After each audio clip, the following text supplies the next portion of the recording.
Hey guys, Furum here, and today I'm going to be testing the Dodge Challenger Hemi Scat Pack in multiplayer in Asphalt 9. I'm kind of surprised that I haven't tested this car before, but I got some great races in it this season, so I decided to show you guys. It's at 2144, 3-starred, fully maxed out, and it is, I believe, the second best car in Class D, just behind the Shelby GT350R, which I've actually made a couple videos about, and as probably all of you know, it's my favorite car in the game. So, in this video are 6 sequential races leading up to me reaching Platinum in this Bronze League car. I'm going to be telling you guys just sort of how I managed to do that, because, well, let's just say it's not the easiest thing, as you might be able to imagine. You see, this Hemi has a maximum speed of 196 miles per hour. Cars in Gold League that I was facing throughout this video had maximum speeds more like 230, because we've got Ford GTs, Cadillac CNs, Porsche 911s, Rezvanis, cars like that, you know? We may even see a few Sinar 1s. And before I tell you guys my strategies and things like that, I'd just like to let you know that Google Plus is shutting down in a couple days. April 2nd, I believe it is. Now, I have a Purple Team Google Plus community that I assume a lot of you are probably in. Well, that is going to be going away in a couple days because, well, Google Plus will be shutting down, and we've decided to move to Reddit. Now, I will link the Purple Team subreddit in the description, so if you're in the Purple Team Google Plus community, or maybe haven't joined any of the Purple Team stuff yet, I definitely recommend checking it out, because that's where we're going to be, as well as Discord from now on, and I will also link the Discord in the description. So in this race, we're beating 4 Ford GTs, a Cadillac CN, a Porsche 911, and an Egoista, which, by the way, I have managed to 4-star, and I will probably be making a video about. And we managed to beat all of them, actually, but how did we do that? The Ford GT, Egoista, and Cadillac CN all go at least 230 miles per hour, or around there somewhere, which is a good 30 plus miles per hour faster than me. So how in the world am I able to beat them? Well, with the Ford GT and Cadillac CN concept, a lot of the people I'm facing don't have them fully maxed out, so maybe at lower stars,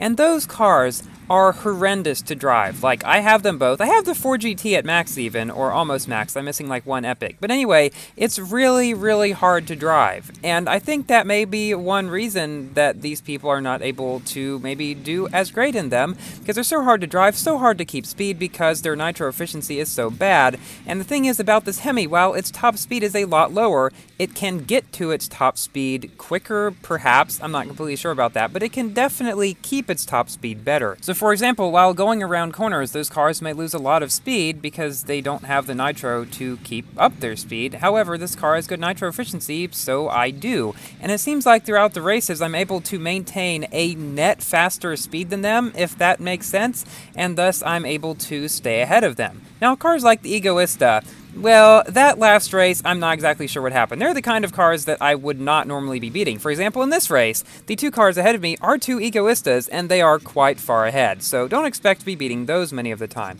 But yeah, with the Ford GTs and the CNs, you can beat them in a lot of slower cars as long as they're agile. This car's handling and drifting may not be the greatest, but at least its nitro efficiency is good, and it is stable and not glitchy. That is one very good thing about it. So we beat a Sinar 1 there, actually, which also goes about 230. Now that car has very good nitro efficiency, but very horrible handling. So you may be thinking, well, you can beat the Ford GTs and CNs because of being able to maintain speed better. That sort of makes sense. But what about the Porsche 911s? Because I'm beating plenty of those too, and they go faster than me by about 15 or so miles per hour. They have good nitro efficiency, and overall, they're just fairly easy to handle, at least from my experience with them.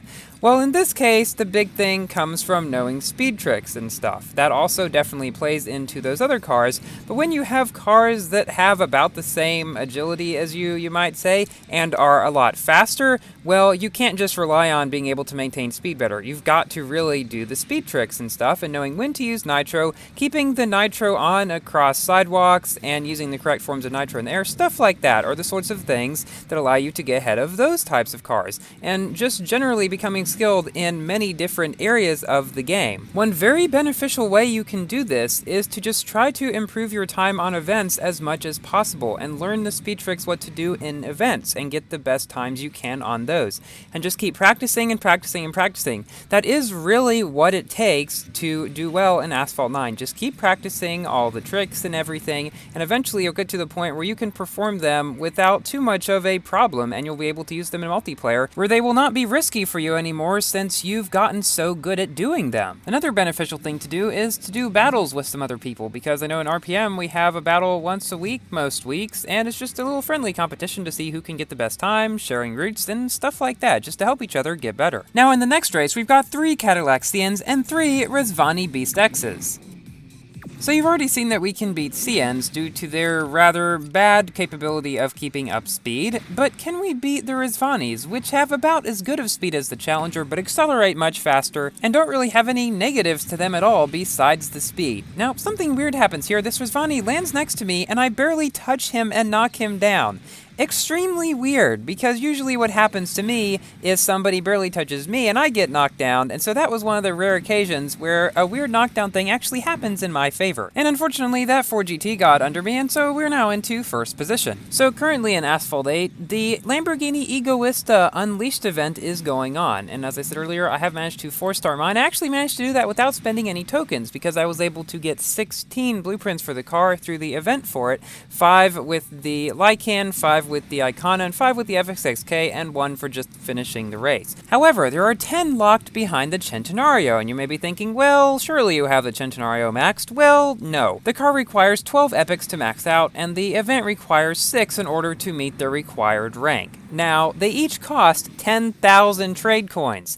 So, needless to say, I don't have any, and definitely not 6. I've been spending my trade coins on Cinar 1 blueprints. So while I can kind of understand requiring 5-star cars of those different ones, they shouldn't require you to have a bunch of epics that pretty much nobody has. I know of only 2 people on the whole of Windows that have the Centenario maxed, so we beat all those cars in that race. Granted, some by knockdowns, but the rest of them just were not able to catch up. Now in this race here, we've got 3 Cadillac CNs and 2 Rizvani Beast Alphas. These seem to be very popular ones to see, along with some Ford GTs, but it was mostly these 2, I would say, because I think the reason is the Rizvani is very easy to drive, and so pretty much anyone can keep that car at top speed most of the time. However, the Cadillac CN is a lot harder to drive, but it's still easier than the Ford GT. And maybe more people have the CN Max than have the Ford GT Max. I don't really know, but anyway, those seem to be the 2 most popular ones. There we pass that Rizvani, but here he passes us again, but then we pass him again, and I'm honestly kind of surprised I didn't get knocked down back there. It seems like, however, being in Shockwave is a good deterrent for knockdowns. If somebody 360s you or lands on you, if you're in Shockwave, you seem to be less likely to get knocked down.